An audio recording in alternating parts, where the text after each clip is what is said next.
เป็นวาสนาที่ได้มาพบผ่านหูจักโอ้สาวหอพักไอ้ลงหักน้องจนหมดใจเจ้างามหนักหนาเป็นวาสนาหรือใดยิ่งได้มาพบวันใจสามไว้ไอ้นี่ไม้ปอง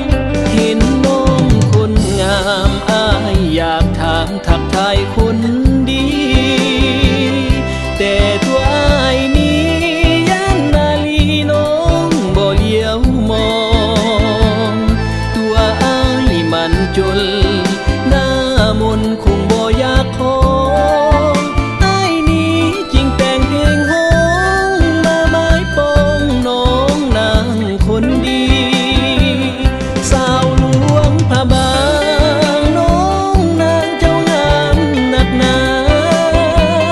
สาวหลวงน้ำทาแก้วตาเจ้างามอีหลี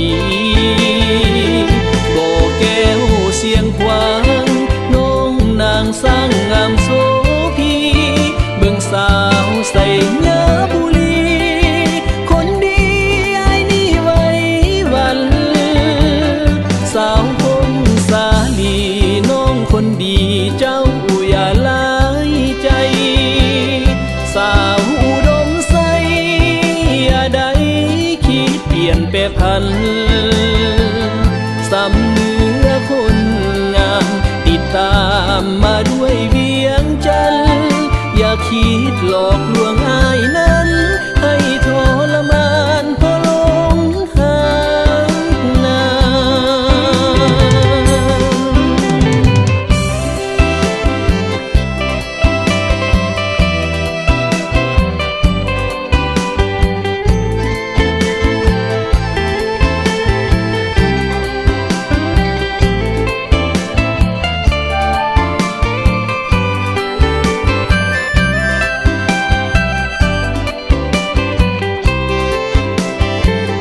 สาวหลวงพระบา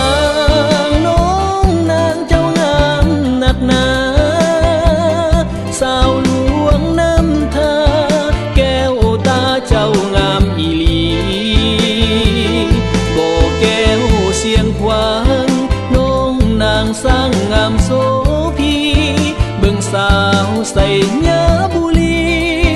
คนดีไอ้นี่ไว้วันสาวคงสาลีน้องคนดีเจ้าอย่าลายใจสาวอุดมใสอย่าได้คิดเปลี่ยนแปรพันสำเนื้อคนงามติดตามมาด้วยเวียงจันทร์อย่าคิดหลอกลวงอ้ายนั้น